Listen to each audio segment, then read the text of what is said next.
안녕하세요, 청취자 여러분. 저는 60대 중반의 아줌마입니다. 최근에 집을 이사하면서 정신없이 보내다가 정리도 거의 다 되고 한시름 숨을 덜어놓을 수 있게 되어 이렇게 컴퓨터 앞에 앉아 글을 한 자 적어봅니다. 몇 주 전까지만 해도 초조한 마음이 들어서 속이 시커멓게 타는 듯 했는데 시간이 조금 지나니까 글로 제 이야기를 남겨야겠다는 생각이 드네요. 제가 이 사연을 올리는 이유는 자랑을 하고 싶어서도 혹은 저의 슬픔을 알아달라는 것도 아닙니다. 저와 같은 일을 겪으실 분들이 꽤 많을 것으로 생각이 되어 다들 미리 조심하시고 또 법적으로 보호를 받으실 수 있었으면 하는 마음에 올려봅니다. 상상도 할 수 없는 이런 일들이 최근에 뉴스를 보면 자주 등장을 하더라고요. 참 세상에 이상한 사람들이 많은 것 같습니다. 딸 자식 가진 부모로서 모두에게 경각심을 주고 싶은 마음에 사연을 써내려가니 끝까지 들어주시고 현명하게 헤쳐나가실 수 있도록 기도하겠습니다. 그럼 지금부터 아직도 가슴이 벌렁벌렁거리는 제 이야기를 시작해 보도록 하겠습니다. 저는 결혼하기까지는 아주 순탄하게 모든 일을 헤쳐왔지만 딱 하나 자식을 낳는 일이 참으로 힘들었습니다. 저에겐 딸이 하나 있는데 정말 고생 끝에 낙이 온다는 말처럼 아주 힘들게 딸을 낳게 되었습니다. 결혼을 하고 얼마 지나지 않아서 아들을 평생 혼자의 몸으로 키워오신 시모가 저에게 아이 낳는 것을 엄청나게 강요하셨습니다. 처음에는 다른 집처럼 딸은 필요 없다, 아들을 낳아라, 혹시 임신해서 딸인 것 같으면 당장 지우고 아들을 가지려고 노력해라 하셨습니다. 그때만 해도 병원에서 암암리에 성별이 딸이면 낙태 시술을 해주기도 했기 때문에 시모는 저에게 이것저것을 강요하셨습니다. 임신해서 배 모양이 퍼지면 딸이고 동그랗게 나오면 아들이다. 과일이 당기면 딸이고 고기가 당기면 아들이다 하시면서 아들을 낳아야 한다고 하셨습니다. 시모의 말처럼 딸이라도 임신을 했더라면 참 좋았을 텐데 이상하게도 우리 부부에게 아이가 들어서질 않았습니다. 병원에 가서 각종 검사를 해보고 했지만 결과는 항상 이상이 없다 뿐이었습니다. 그런데도 아이가 들어서질 않았고 저는 시모에게 각종 치욕스러운 말을 매일같이 들어야만 했습니다. 평소 몸가짐이 어땠길래 아이가 생기지 않느냐, 젊었을 때 이 남자 저 남자 만나서 놀았던 거 아니냐, 너네 집안에 장애가 있는 건 아니냐 하는 소리들요. 물론 그럴 때마다 저희 남편이 시댁에 가서 화도 내고 집안을 뒤집어 엎기도 했지만 시모는 그것조차도 제 탓을 하셨습니다. 우리 아들이 원래 그런 애가 아닌데 너 만나고 저렇게 변했다. 효자였던 아들이 나에게 소리를 지른다는 건 너 만나기 전엔 상상도 할 수 없었던 일이었다 하시면서요. 이렇게 해도 치이고 저렇게 해도 치이고 제 결혼 초반의 생활은 정말 하루하루가 낭떠러지 같았습니다. 시모는 저에게 지네를 달인 물을 마시면 애가 잘 들어선다면서 보기에도 징그러운 그것들을 다려 억지로 먹이시기도 했습니다. 정말 장희빈이 사약을 받았을 때의 기분을 표현하면 딱 그때와 같을 거라 장담합니다. 시모는 말도 안 되는 미신을 믿어서 소변이 묻은 속옷을 아들 낳은 집 대문 앞에 파묻으라고 하질 않나, 부적을 태워서 나온 재를 배에 뿌리라고 하질 않나, 정말 그 곤욕스러운 짓을 매주 한 번씩 해야 했습니다. 이러다가는 스트레스를 받아서 단명하겠구나 싶을 정도였습니다. 오죽하면 우리 남편이 시모에게 엄마가 하도 스트레스를 주니까 애가 더 들어서지 않는 것 같다고 집에 찾아오지 말라고 엄포를 놓았죠. 시모가 딱 일주일 발길을 끊었을 때는 정말 이게 천국이구나 싶었는데 일주일이 지나서 임신했니? 안 했지? 거봐, 내가 안 간다고 생기는 게 아니잖아 하시더군요. 고작 일주일 만에 어떻게 임신 사실을 알겠습니까? 시모는 그냥 저를 괴롭힘으로써 스트레스를 푸셨던 것 같습니다. 그 일주일이 지나고 나서 또 매주 찾아오셔서 저에게 각종 미신들을 이행하라고 요구하셨습니다. 저는 스트레스성 만성 두통까지 겪게 되었고 남편에게 이민이라도 가고 싶다고 엉엉 울면서 매달렸습니다. 결국 그 당시에는 지금처럼 기술이 발달하지도 않았던 시험관 시술이라는 것을 하게 되었습니다. 지금처럼 체계가 잘 잡혀 있는 것도 아니었고 기술이 발달한 것도 아니어서 실패가 되는 경우가 허다했습니다. 하지만 그렇게라도 하지 않으면 시모의 등살을 버텨낼 자신이 없었기에 저는 뼈를 갈아내는 심정으로 시험관 시술에 참여하게 되었습니다. 처음 실패는 그럴 수 있다. 두 번째 실패는 다음이 있다 하면서 버텼지만 8차까지 이어진 실패에 저희 부부는 망연자실했죠. 둘 중 한 명에게라도 이상이 있었으면 그러려니 하고 넘어갈 텐데 둘 다 정상적인 몸을 가지고 있음에도 아이가 생기지 않으니 시모는 저에게 너네 집안의 업보 아니냐고 조상님 중에 매국노가 있었던 거 아니냐는 막말까지 하셨습니다. 저에게 굿을 해보라고 1,000만 원이면 한다더라 하면서 무당을 여러 소개해 주시기도 했었죠. 그 당시 물가로 1,000만 원이면 정말 어마어마한 돈이었거든요. 게다가 저는 그런 미신을 믿지도 않았고요. 8차 시험관을 실패했을 때 병원에서도 저에게 몸이 회복할 시간이 필요하니 조금 쉬었다가 하는 게 좋겠다고 했습니다. 계속된 실패로 시모는 언제라도 저를 쫓아낼 준비를 하고 계셨고 남편에게 밖에다가 씨를 뿌려오라고 대놓고 말씀하시기도 했죠. 새 장가를 들어도 괜찮겠다 하시며 제가 보는 앞에서 다른 여자들의 사진을 들고 나타나시기도 했습니다. 그때마다 저는 애를 가지지 못한 죄인이라 아무 말도 하지 못했습니다.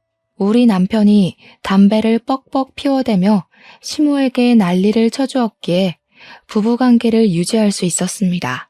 남편은 시모가 그럴 때마다 항상 제 손을 꼭 잡고 나는 너밖에 없다. 너 말고 다른 여자랑 재혼할 생각도 없고 아이를 가질 생각도 없다며 제 편을 들어주었습니다. 남편은 시모에게 차라리 아이를 입양해서 키우는 한이 있더라도 제 마누라랑은 절대로 헤어지지 못한다고 못을 박았습니다.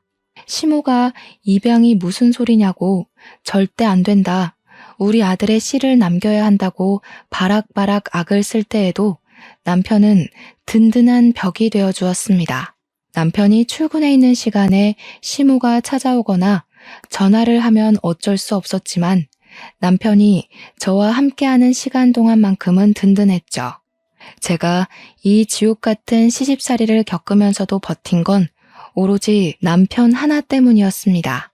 사람 일은 정말 한 치 앞도 모르는 거라고 27살에 시집을 와서 36살이 되던 해에 그렇게 정정하시던 시모가 갑자기 쓰러지시게 되었습니다.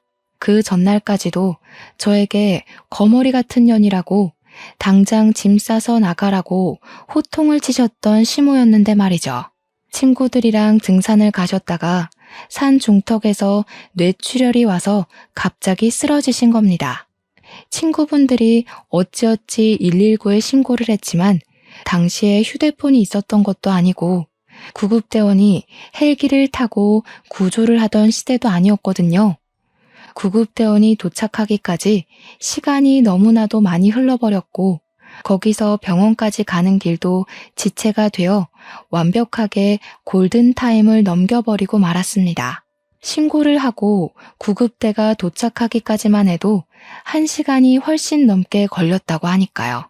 거기서 시모를 들것에 싣고 산을 내려가는데도 시간이 소요됐을 테니까 말이죠. 아무튼 우리 시모는 병원에 도착해서 아무런 처지도 받지 못했습니다. 이미 뇌사 상태에 빠진 다음이었고 저희 남편은 과감하게 장기 기증을 하겠다고 하였습니다. 그대로 사망 선고를 받게 된 시모는 죽어서야 남들의 생명을 살리는 일을 하시고 뼈 조각만 몇 개 남아 화장을 하게 되었습니다. 우리 남편은 홀 시어머니를 잃고 슬퍼했지만 저는 솔직히 하나도 슬프지 않았습니다. 시모의 영정사진을 보고 있는데 죽어서도 내가 너 아들 낳는지 안 낳는지 지켜보겠다 하는 것처럼 보였거든요. 마지막 가는 길까지 시모의 영정사진을 제대로 쳐다보지도 못했으니 그동안 제가 얼마나 괴로웠는지 짐작이 가시겠죠? 하필이면 친구들이랑 놀러 가셔서 변을 당하시다니 속으로는 벌 받은 게 틀림없다고 생각했습니다. 그런 생각이 제 머릿속을 꾸준히 지배할 만큼 제가 시모에게 쌓인 것들이 많기도 했고요. 10년 동안 결혼 생활을 하면서 임신도 하나 못하는 버러지 취급을 받았으니 그런 생각이 드는 게 어찌 보면 당연한 것 아니겠습니까? 그렇게 장례를 치르고 남편과 둘이 생활을 하게 되자 정말 10년 만에 신혼이 찾아온 듯한 기분이 들더라고요. 이제는 사랑이 아니라 정으로 살 법도 하지만 너무 오랜만에 찾아온 자유라 그런지 남편과 더욱더 사이가 좋아졌습니다. 그리고 시모가 돌아가신 지 얼마 되지 않아 정말 기적같이도 제가 임신을 하게 되었습니다. 저는 처음에 제 몸의 변화를 눈치채고도 임신이라 생각하지 못해서 소화제도 열심히 먹고 내과도 계속 다녔습니다. 의사 선생님이 제게 혹시 임신하신 것 아니냐고 빨리 약국에서 테스트기 사서 해보시라고 그제야 임신인가 싶더라고요. 집에 와서 테스트기를 해봤는데 선명하게 두 줄이 뜨는 걸 보고 정말 귀신이라도 본 듯 소스라치게 놀랐습니다. 10년 동안 임신이 되지도 않고 그럴 기미조차 보이지 않았었는데 시모가 죽자마자 임신이라니 이게 무슨 운명의 장난입니까? 저에게 집안에 업보가 쌓인 거라고 저주를 퍼부었던 시모였는데 아무래도 업보가 쌓인 건 제가 아니라 시모였던 것 같습니다. 하지만 임신 테스트기 하나로는 안심이 되지 않아 약국에서 5개를 더 사왔고 5개 모두 두 줄이 뜨는 걸 보고서야 저는 눈물이 나오더군요. 바로 산부인과로 달려가서 검사를 했는데 의사 선생님께서 저에게 축하한다고 임신이에요 산모님 하더라고요. 산모님이라는 소리를 듣는데 정말 너무 감격스러워서 말더듬이처럼 어버버거리면서 곧 고맙습니다 했죠. 속이 미스거리고 미열이 있고 생리가 늦어지던 몸의 변화를 왜 바로 눈치채지 못했었는지 참 바보 같더군요. 10년간 임신이 되지 않았기에 앞으로도 임신이 될 리가 없겠구나 하면서 스스로를 내몰았던 저를 반성하게 되었습니다. 임신입니다, 산모님. 이라는 말이 계속 귓가에서 떨어지지가 않아 너무나도 행복했습니다. 그 마음은 정말 어떻게 다 표현을 해야 할지 저는 집에 오는 길 내내 울면서 돌아왔죠. 임신 7주라는 말에 너무 신이 났고 이 사실을 남편에게 어떻게 전해야 좋을지 고민이 되더라고요. 그래도 그냥 바로 말을 해주는 게 좋을 것 같아서 남편이 퇴근하고 집에 오자마자 저는 초음파 사진부터 들이밀었습니다. 임신이라는 걸 꿈에도 생각을 못한 남편은 초음파 사진을 이리저리 보더니 눈물을 글썽이면서 저에게 그러더군요. 당신 암이야? 라고요. 제가 상상도 못한 말에 놀라서 입을 떡 벌리니까 저를 꽉 끌어안고 엉엉 소리를 내며 우는 겁니다. 우리 마누라 불쌍해서 어쩌냐고 결혼하고 나서 10년 동안 내내 구박만 받고 힘들었는데 이제야 행복해지고 있는데 암이 무슨 말이냐고 하면서요. 우리 엄마랑 하늘나라에서 또다시 만나서 구박받는 거 아니냐고 불쌍하다고 오열을 하더라고요. 저는 너무나도 당황해서 정정해줄 말을 찾지 못하고 있는데 제가 또 아무 소리도 안 하고 있으니까 남편이 먼저 난리를 치대요. 몇 길에? 뭐라는데? 살 수 있대? 항암 된대? 어디에 생긴 거래? 전이 됐대? 수술된대? 하면서요. 제가 남편의 등짝을 짝 소리나게 때리고 가만히 좀 있어 보라고 일단 진정 좀 하고 이야기를 하자고 했더니 또 막 울어요. 한참을 주저앉아서 울던 남편이 희망을 잃지 말자고 우리 수술부터 하자고 하더라고요. 그래서 암 아니고 임신이라고 이거 우리 뱃속의 아기 초음파잖아 하고 말을 했죠. 우리 남편도 정말 상상을 못했는지 입을 떡 벌리고 한동안 아무 소리도 못하고 제 얼굴을 한번 배를 한번 얼굴을 한번, 배를 한번 쳐다보더라고요. 그러더니 임신? 하면서 갑자기 막 울다가 또 웃다가 또 막 울다가 난리를 치더라고요. 당장이라도 산부인과 가보자고 난리를 치길래 이미 병원 문 다 닫았다고 다음에 가보자 했더니 바로 회사에 연차를 내더라고요. 우리 마누라가 10년 만에 임신을 했다는데 병원을 같이 가줘야 한다고 남편의 상사도 아무 소리 못하고 연차 허락을 해줬대요. 다음날 날이 밝자마자 산부인과에 가서 같이 초음파 검사를 하는데 아이 심장 소리를 듣더니 또 엉엉 울더라고요. 심장 소리가 왜 이렇게 빠르냐고, 뭐가 잘못된 건 아니냐고 이것저것 쉬지 않고 질문을 하는데 의사 선생님도 막 웃으시더라고요. 너무 귀엽기도 하고 또 짠하기도 하고 고맙기도 해서 저도 같이 울어버렸습니다. 하지만 제 나이가 36살이다 보니까 나이가 있어서 그런 건지 유산이 되지 않게 조심을 해야 한다고 하더라고요. 다행히 자궁 자체는 튼튼해 보이지만 유산이라는 게 자궁의 튼튼함과 상관없이도 갑자기 이루어질 수 있는 일이라고 하셨어요. 그래도 산모 탓은 아니니까 유산이 된다고 한들 상심하지 말라고 신신당부를 하시더라고요. 10년 만에서야 겨우 얻게 된 자식인데 유산만큼은 절대로 안 된다는 생각이 들어서 조심해야겠다 다짐을 했습니다. 남편도 의사 선생님께 그런 걱정하지 마시라고 유산이 되어도 절대 마누라 탓 안 할 거라고 약속까지 걸었습니다. 그리고 저에게 아무것도 하지 말고 집에서 숨만 쉬라고 하더라고요. 진료가 끝나고 약국에 가더니 산모에게 필요한 영양제 전부 다 주세요 하더니 영양제를 정말 다 털어오더라고요.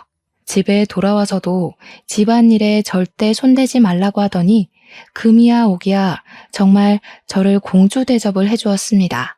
무럭무럭 잘 자란 우리 아기는 모자라지도 더하지도 않게 딱 10달을 제 뱃속에 있다가 예정일이 3일 지나서 태어났습니다.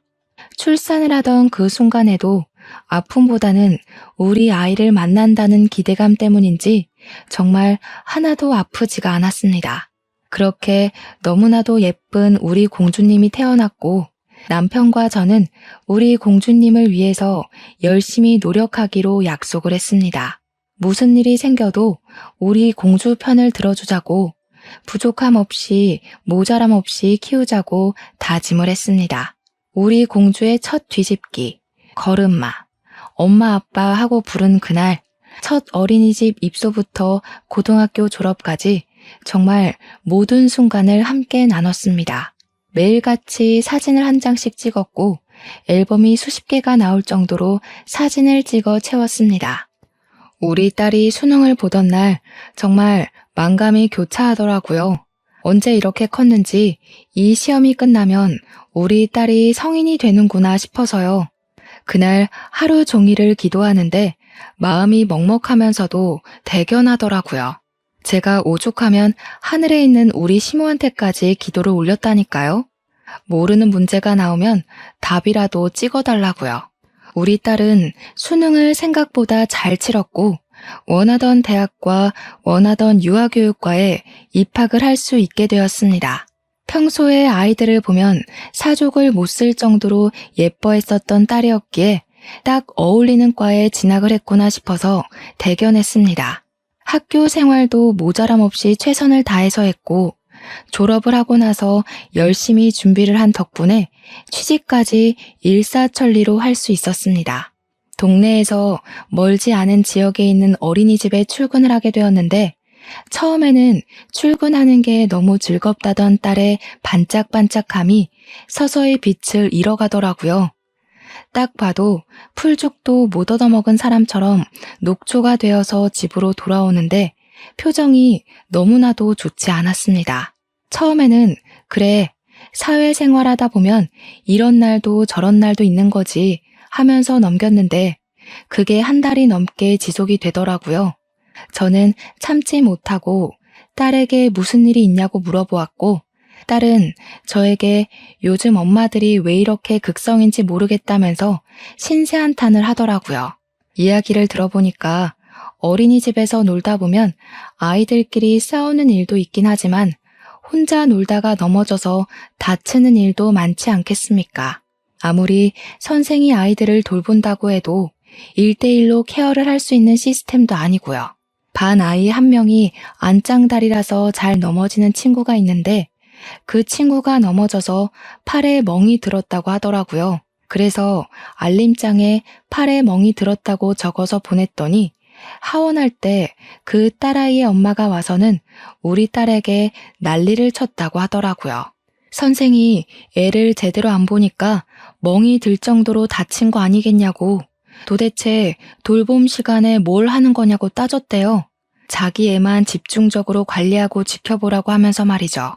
우리 딸이 다른 원아들도 있는데 어떻게 이 아이만 살펴볼 수 있겠냐고 하니까 선생 자질이 없는 년이 선생을 하고 있다면서 손가락질을 했다는 겁니다. 그뿐만이 아니었습니다. 정말 별별 일이 다 있었다고 이야기를 하는데 그 아이 엄마가 극성 중에서도 아주 진상인 엄마였던 것이었죠. 하루는 기저귀를 제대로 갈지 않아서 자기 아이 엉덩이에 발진이 생겼다고 치료비를 내놓으라고 했다는 겁니다. 근데 어린이집에서 기저귀를 갈 때 같은 시간에 모든 원아들을 한 번에 갈아준대요. 1시간에 한 번씩이요. 그리고 그 아이는 등원을 할 때부터 발진이 올라온 상태라서 파우더를 발라줬었다고 우리 딸이 이야기를 했나 봐요. 어머니께서 밤새 기저귀를 제때 안 갈아줘서 발진이 생긴 것 같다고 솔직하게 말을 하니까 갑자기 파우더를 왜 바르냐고 했다는 겁니다. 우리 아이 엉덩이에 모공이 막히면 책임질 거냐고 그 치료 비용까지 다 물어내라고 난리를 쳤대요.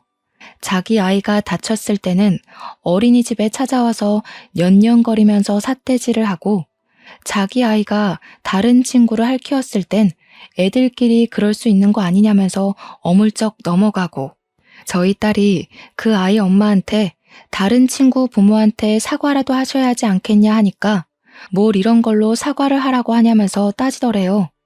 선생이 애를 제대로 돌보지 않아서 이런 일이 생긴 거 아니겠냐고 사과를 하려면 네가 하라고 말이죠.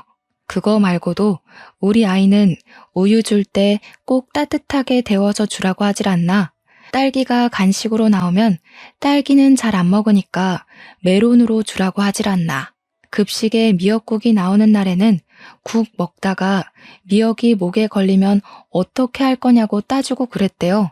정말 사소한 거 하나하나까지 우리 딸의 탓을 하면서 감나라 배놔라 하니까 우리 딸이 스트레스 받아서 미치겠다고 울더라고요. 그걸 보는데 정말 제 가슴이 미어지는 줄 알았습니다. 저도 우리 딸을 얼마나 귀하게 키웠는데요. 결국에는 어린이집을 그만두고 싶다는 말을 하길래 저와 남편은 그만둬도 괜찮다고 이야기를 했습니다. 일한 지 고작 8개월밖에 안 돼서 이렇게나 스트레스를 받고 있는데 도대체 평생 동안 어떻게 일을 한단 말입니까? 다른 어린이집을 가든지 아니면 다른 일을 해도 아직 20대 중반밖에 되지 않았으니까 괜찮을 것 같다고 용기를 주었습니다. 우리 아이는 바로 어린이집에 사표를 내게 되었고 3개월간 무엇을 할까 고민을 하더니 저와 남편에게 꽃꽂이를 배우고 싶다고 하더라고요. 당시에 플로리스트라는 직업이 각광을 받고 있을 때라 좋다고 생각하긴 했어요. 딸처럼 정적인 직업이기도 했고 우리 딸이 꽃 키우고 화분을 키우는데 취미가 있었거든요. 저랑 남편은 좋은 것 같다고 그건 여러 사람이랑 같이 붙어서 일을 해야 하는 게 아니니까 괜찮을 것 같다고 응원을 해주었습니다. 그래서 강남의 유명한 플로리스트가 운영한다는 꽃집에서 취미반 수업부터 들어보라고 강의를 결제해 주었어요. 3개월간 취미반 수업을 듣고 난 딸은 전문적으로 배워보고 싶다고 말을 했고 전문반도 등록을 해주었습니다. 저희 부부의 재산이 적지 않은 편이라 그나마 다행이었죠. 딸이 하고 싶다는 일을 지지해 줄 수 있는 능력이 되었으니까요. 그렇게 1년을 열심히 공부한 덕에 우리 딸은 꽃집에 취직을 했고 3년간 가게 운영하는 걸 지켜보고는 자기 가게를 차려보고 싶다고 말을 했습니다. 모아둔 월급도 있고 가게도 대출을 받아서 해보겠다고 하길래 저희 부부는 그러지 말고 새 출발하는 기념으로 가게를 차려주겠다고 했어요. 우리 딸 나이 30에 꽃가게 주인이 되었고 운영이 잘 되면 나중에 원데이 클래스도 해보고 싶다고 아주 포부에 가득 차 있었습니다. 꽃집을 운영하면서 우리 딸은 점점 화사해졌습니다. 혼자 일을 하니까 스트레스 받을 일도 거의 없었으니까요. 그렇게 1년이라는 시간이 지나고 31살이 된 딸이 남자친구를 만나는 걸 한 번도 본 적이 없어서 저희 부부는 슬쩍 선자리라도 한번 주선을 해볼까 하고 생각을 했습니다. 딸에게 넌지시 운을 떼니까 이미 만나고 있는 사람이 있다고 말을 하더라고요. 그래서 한번 소개해 줄 수 있냐고 물어보니 고개를 끄덕였습니다. 식당에서 만나기로 약속을 잡고 예약까지 다 마친 채로 그날이 왔고 룸에서 기다리고 있는데 딸이랑 딸 남자친구가 들어오더라고요. 근데 바닥에 앉아서 먹어야 하는 룸으로 되어 있으니까 예비사위가 무척 당황을 하더라고요. 자기가 룸은 좀 불편하다고 하는데 그게 무슨 소린가 싶어서 쳐다봤죠. 그러니 직원에게 의자에 앉는 자리는 없냐고 하더라고요. 어디가 아파서 그러냐 하니까 혈액순환이 잘 안 돼서 바닥에 앉으면 다리가 저리다고 하는 겁니다. 아니 고작 그런 이유로 굳이 자리를 바꿔달라고 요구를 하는데 좀 그렇더라고요. 솔직한 말로는 별로 마음에 들지 않았습니다. 보통 같으면 불편해도 그냥 앉지 않습니까? 이유도 가짱게 혈액순환이 뭡니까? 집에서는 어떻게 생활을 하는지 참 궁금하더라고요. 음식이 다 차려져 있는데도 박박 우기니 결국 자리를 바꿔 앉게 되었습니다. 그런데 참 무더운 한여름 날씨였는데 말입니다. 아무리 식당에 에어컨이 빵빵하다고 해도 되게 긴 바지를 입었더라고요. 다리가 짧은 건지 기장 수선을 안 한 건지 딱 봐도 기장이 길어 보여서 2단 정도 수선해주고 싶은 그런 바지 말입니다. 물론 여름에도 청바지나 정장바지를 길게 입긴 하지만 그런 게 아니라 신발을 다 덮고 있으니 이상하더라고요. 거기다가 면도 여름용 얇은 게 아니라 가을 겨울용 두꺼운 모직 같은 걸 입었는데 보고 있어도 후끈후끈 하더라고요. 패션 센스도 영 이상한 것이 우리 딸이랑 결혼하기엔 한참 부족한 친구로 보였습니다. 그럭저럭 식사 자리를 유지하고 있는데 회사를 다니고 있고 영업직을 하고 있다고 하더라고요. 명함도 없고 좀 수상해서 회사가 어디냐 하고 물어보니까 C기업에 다니고 있다고 하는 겁니다. 대기업은 아니지만 중견기업으로 튼튼한 회사라 좀 의외다 싶었습니다. 우리 남편이 C기업 손전문의 회사 아니냐고 자기가 손전무랑 잘 아는 사이라면서 예비사위가 거기 다닌다고 말이라도 전해야겠네 했습니다. 그러니 딸 남자친구가 엄청 당황해하면서 아니라고 자기 이제 이직할 거라 그런 거 말 안 하셔도 된다고 막 손사래를 치더라고요. 영 이상하다 싶어서 찝찝해하는데 우리 딸은 그 옆에 앉아서 해실해실 웃고만 있더라고요.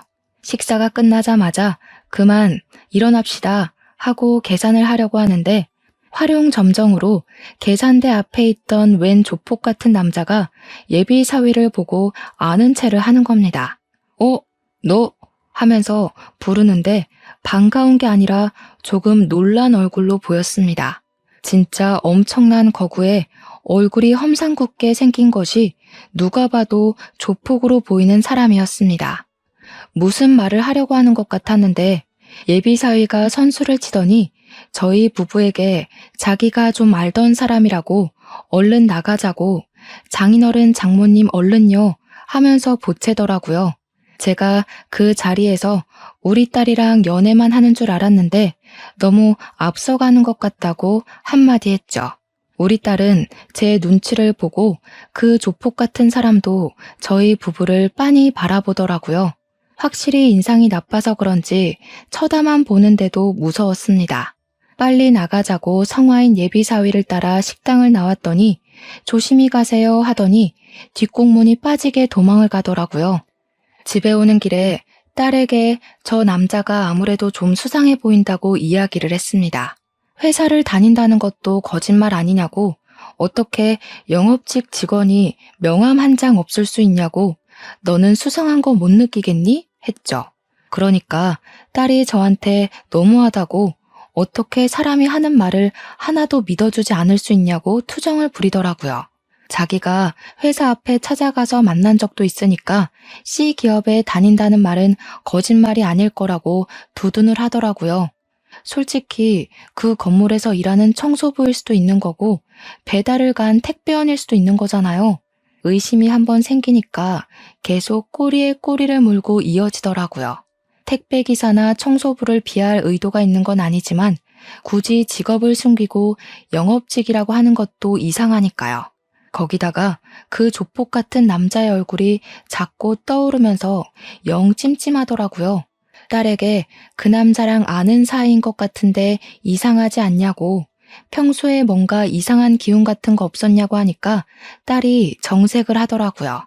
그 사람 진짜 착하고 순수한 사람이라고, 절대로 나쁜 짓 할 사람 아니라고 올곧게 믿어주더라고요.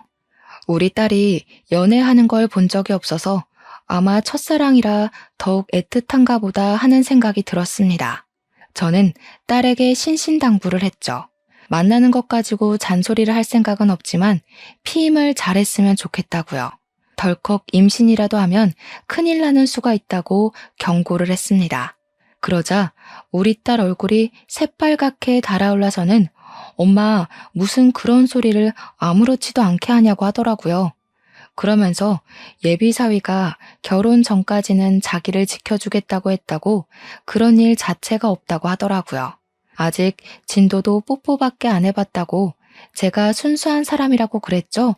하면서 말갛게 웃는데 제 복장은 터지는 줄 알았죠. 우리 남편이 헛기침을 하더니 그거 하나는 마음에 든다고 또 편을 들어주더라고요. 그 뒤로 인사 한번 했다고 자주 얼굴을 비치기 시작하더라고요.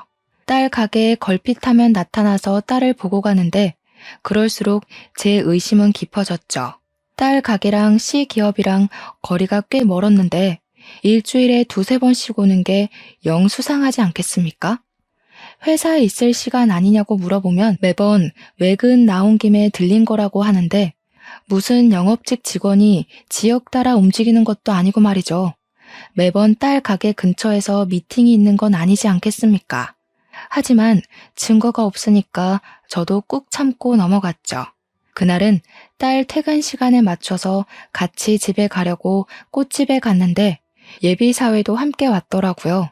딸이 잘 됐다고 집에 같이 가서 밥을 먹자고 하는데 제가 안 된다고 차마 말을 할 수가 없어서 같이 가자 했습니다.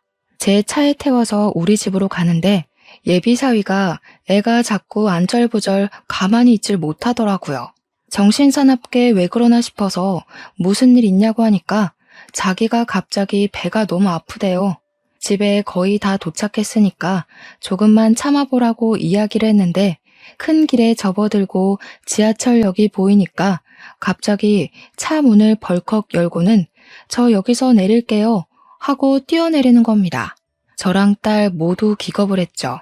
아무리 잠시 신호에 걸려서 정차를 했다고 하지만 도로 한복판에서 이게 뭐 하는 짓인지 제가 놀래서 쟤 미친 거 아니냐고 하니까 딸이 급하게 화장실이 가고 싶었나 보지 배가 아프다는데 어떡해 하면서 편을 들더라고요.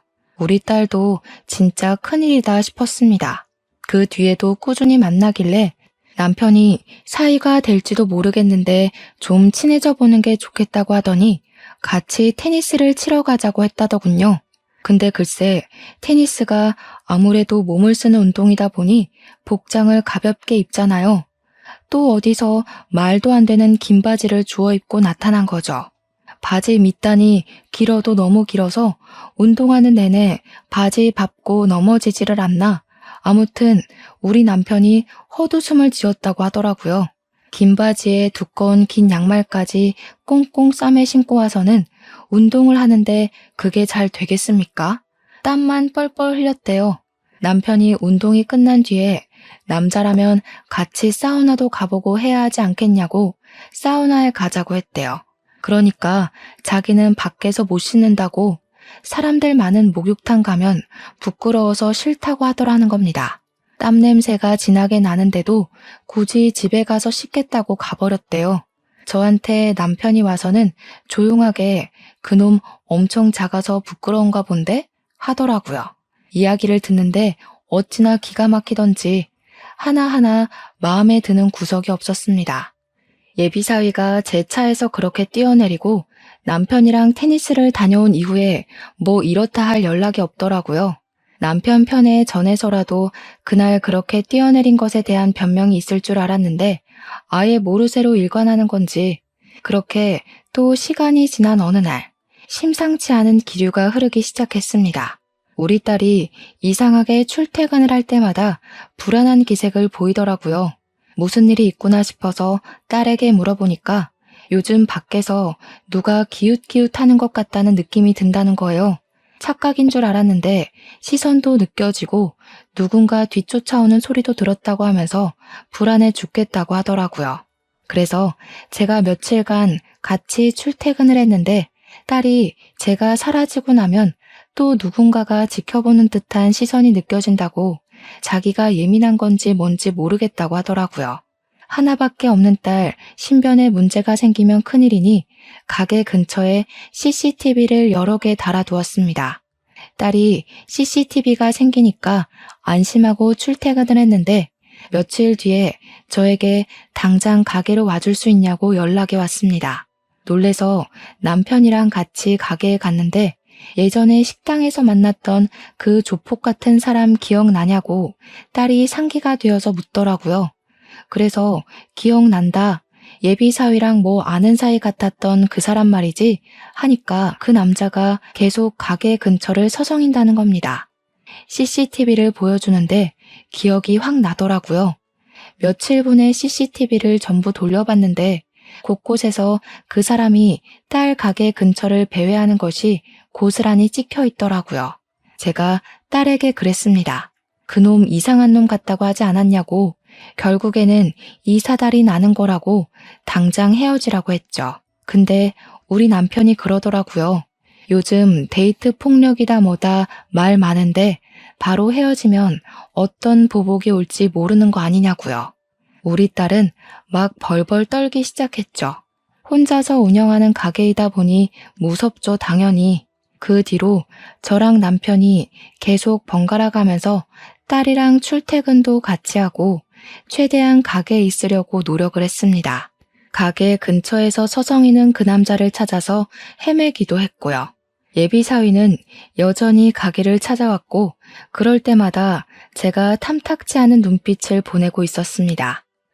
그러던 어느 날 남편이랑 저랑 딸을 먼저 출근시키고 일이 있어서 조금 늦게 딸 가게에 갔는데 그 남자가 가게 앞에 딱 서 있더라고요. 제가 저기요 하고 부르니까 저를 돌아보면서 네? 하더라고요. 그래서 왜 자꾸 우리 딸 가게 앞에서 서성이냐고 CCTV로 다 봤다고 했죠. 영상 증거까지 다 있으니까 스토커로 신고를 하겠다고 여기 왜 자꾸 찾아오시는 거냐고 했습니다. 그러니까 껄껄 웃으면서 오해가 있으신 것 같은데 마침 할 이야기도 있으니 안에 들어가서 이야기를 좀 나눠도 되겠냐고 하더라고요. 어떤 사람인지 알고 가게 안으로 들이겠냐고 하니까 경찰 신분증을 보여주는 게 아니겠습니까? 제가 놀래서 조폭 아니었어요? 하니까 오히려 그 형사분이 당황하시더라고요. 그런 거 절대 아니라고 인상 때문에 오해를 받긴 한다고 하시면서요. 딸 가게에 같이 들어가니 딸이랑 남편이 놀래더라고요. 그래서 이분 조폭 아니고 형사실에 할 말이 있으시다네? 했죠. 그러더니 우리 딸에게 물어보시더라고요. 혹시 최민성 씨와 교제하시는 여자분 맞습니까? 그러자 우리 딸이 네네 맞아요 하면서 고개를 끄덕였죠.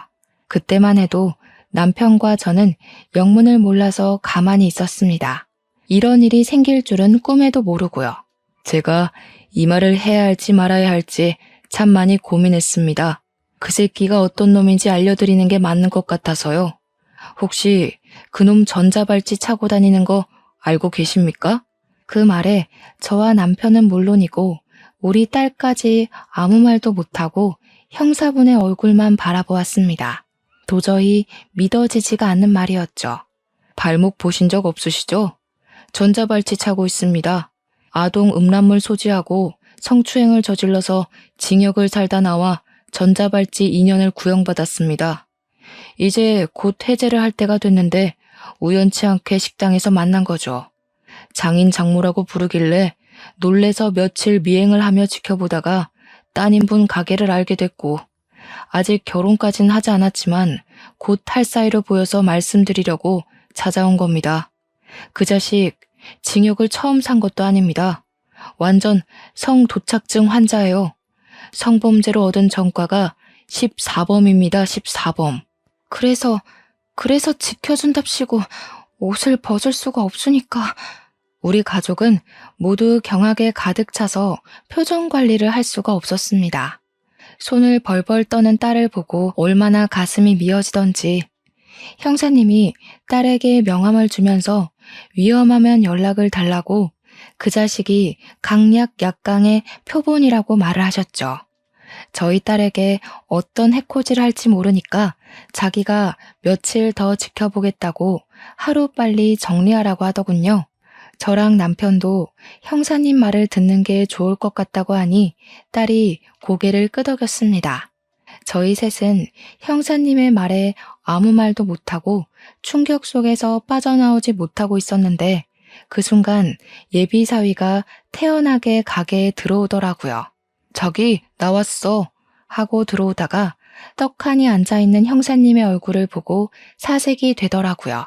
딸이 형사님도 있으니까 용기가 난 것인지 예비사위의 바짓단을 확 올렸는데 정말 양말 안쪽으로 두툼하게 전자발찌가 떡하니 채워져 있었습니다. 전과 14범이라고? 그것도 성범죄로 전자발찌까지 부착하고 있었으면서 그걸 숨겨? 아이씨, 야. 딸의 남자친구가 갑자기 표정을 싹 바꾸고 딸에게 위협적으로 다가가면서 소리를 치는데 형사님이 그 앞을 딱 막더라고요. 너 여기서 문제 일으키면 가중처벌 되는 거 알지? 지금 유예 기간인 거 알아 몰라? 아, 진짜 다 된 밥에 재 뿌리네. 야, 너 재수 좋은 줄 알아? 그러더니 뒤도 안 돌아보고 성큼성큼 나가더라고요. 다리에 힘이 풀린 건지 딸이 순간 바닥에 주저앉았습니다. 형사님도 저러고 나간 놈이 언제 돌변할지 모른다고 신변 보호 프로그램 요청을 해보는 게 좋겠다고 하셨습니다. 저희는 고민 끝에 경찰서에 찾아가서 도움을 요청했고 딸 주변에 경찰을 배치하기로 결정이 내려졌습니다. 그런데 정말 무섭게도 전 예비사위가 딸 주변에 경찰이 배치된 걸 몰랐는지 가게 근처에서 어떤 여자를 성폭행하려고 시도를 하다가 현행범으로 잡히게 된 것입니다. 전자발찌를 차고 있는 유예 기간에 현행범으로 체포가 되었으니 바로 법정 구속이 되었고 구치소에 수감이 되었습니다. 저희는 징역이 이번엔 꽤 구형될 거라는 형사님의 말에 한시름 마음을 덜게 되었습니다. 하지만 불안한 마음을 감출 수가 없었기에 가게 전세가 4개월 남았지만 가게를 미리 정리하고 과감하게 이사를 결정했습니다. 서울 중심 한복판에서 경기도 외곽 쪽으로 집도 옮겼고 가게도 옮기기로 결정을 했습니다. 딸이랑 우리 부부의 전화번호도 바꿔버렸고 그 범죄자가 한번 탔었던 제 차도 알아볼까 무서워서 팔아버렸습니다. 정말 사람 멀쩡하게 생겼다고 속까지 멀쩡한 게 아니라더니 얼마나 무서웠는지 모르겠습니다. 지금도 간간히 형사님과 연락을 주고받고 있고 아무도 알아볼 수 없는 곳으로 이사까지 왔으니 마음이 놓이긴 합니다만 그래도 사람 일은 모르는 거니 조용히 살아보려고 합니다. 요즘 이런 일이 비일비재하게 일어난다고 합니다. 주변에 숨어서 속내를 숨기고 다가오려는 놈들 말이에요. 그래도 인터넷에서 성범죄와 관련한 전과범들을 조회할 수 있다는 걸 참고하시면서 청취자 여러분들도 저와 같은 일이 생긴다면 부디 현명하게 대처하시길 빌겠습니다. 가슴 철렁한 사연 들어주신 여러분 정말로 감사합니다.